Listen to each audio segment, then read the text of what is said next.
اللہ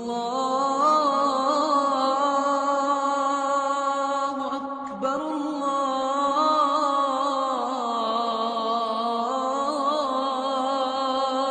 اکبر۔ ایک بیوی تھی، ایک صحابی تھے، مزدوری کرتے تھے، غریب آدمی تھے۔ صبح کو نکلے، دن بھر مزدوری کا کام تلاش کیا، کوئی کام نہیں ملا، شام کو خالی ہاتھ گھر واپس آ گئے۔ گھر میں کچھ کھانے کو تھا نہیں، دونوں میاں بیوی بھوکے سو گئے۔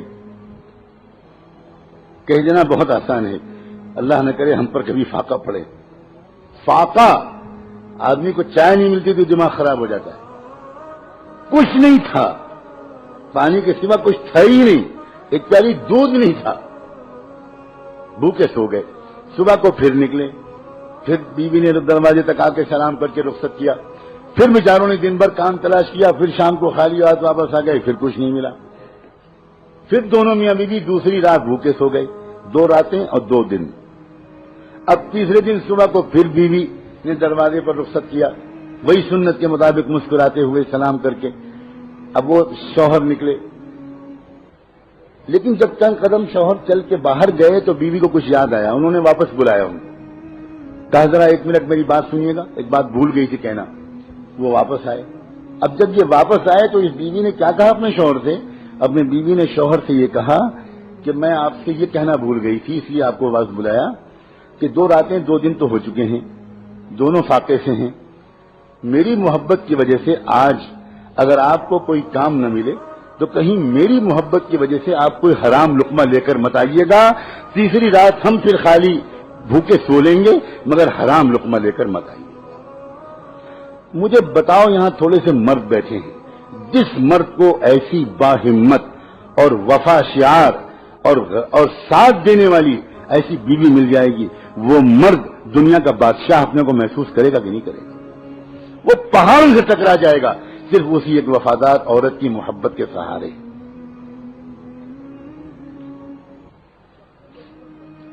آج تو خوش کرتے کرتے مردوں کی جان نکلی جا رہی، کمر ٹیڑھی ہوئی جا رہی، اوور ٹائم کر رہے ہیں، نمازیں چھوڑ رہے ہیں، پھر بھی بیوی خوش نہیں ہوتی اور مرد پریشان رہتا ہے کہ میں کیسے خوش رکھوں تم، کروں کیا؟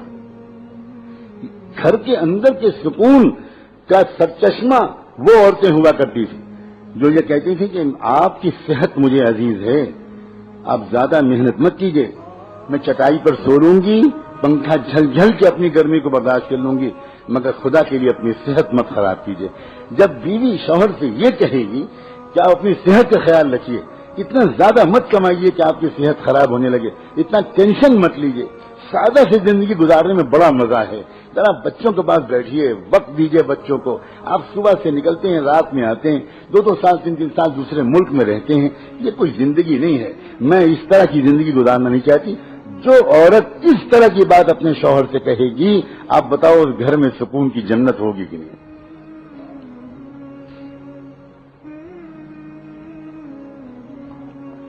ایک صحابی اللہ کے راستے کے سفر سے واپس آتے ہیں کئی مہینے کے بعد۔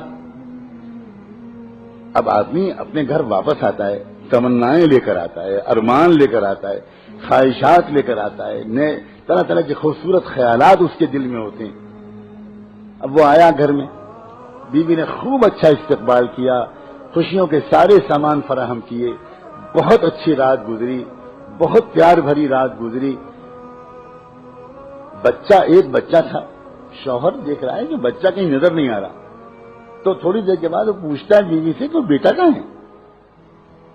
تو بیوی کہتی ہے کہ وہ بہت آرام سے، بہت سکون سے، مطمئن، کچھ نہیں بتاتی، بھنک نہیں لگنے دیتی۔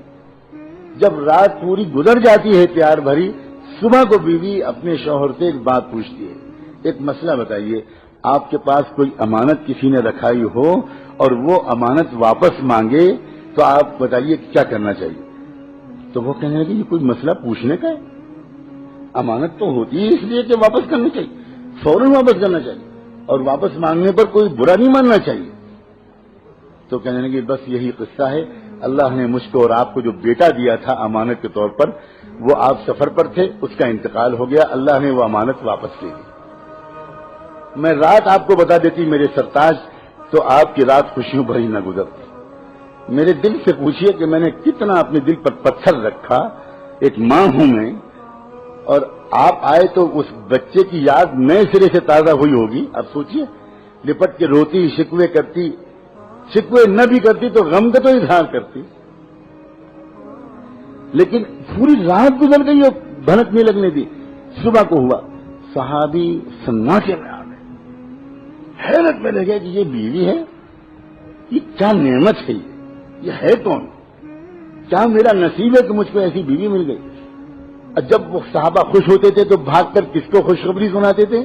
اپنے محبوب محمد مصطفیٰ. پریشان ہوتے تھے تو جا کر کس سے رونا روتے تھے؟ محمد مصطفیٰ صلی اللہ علیہ وسلم. وہ چہرہ ہی ان کا ایسا تھا کہ ان کو دیکھ کر سارے غم بھول جائیں، اور خوشخبری بھی سب سے پہلے انہی کی خدمت میں، اس لیے کہ وہ جانتے تھے جو مل رہا ہے انہی کے قدموں اور دعاؤں کے طفیل مل رہا ہے.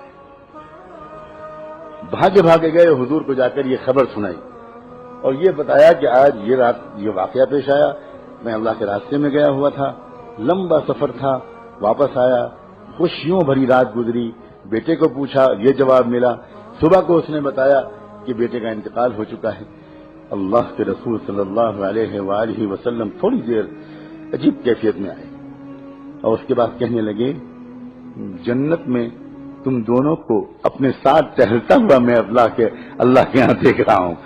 جا کر بیوی کو خوشخبری سناؤ، جا کر بیوی کو خوشخبری سناؤ، میرے ساتھ والی جنت نصیب کر دینے کا اللہ نے آج فیصلہ کر دیا، اور اس سے بہتر خوش نصیب بیٹا تم کو ملے گا، اور نسلوں میں تمہارے بیٹوں میں، تمہاری نسل میں، ہر نسل میں امت کا بہت بڑا عالم پیدا ہوگا.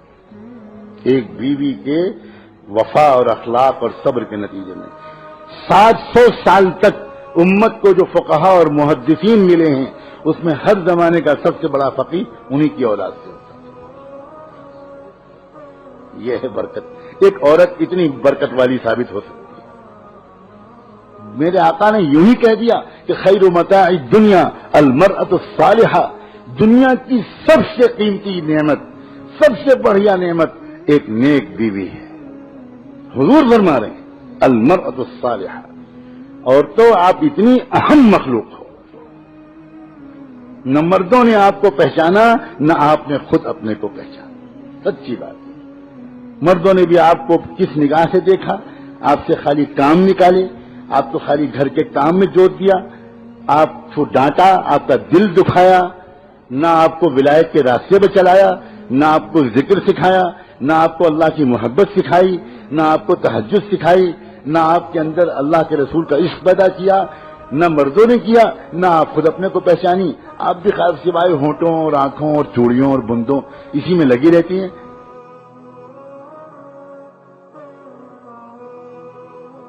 لا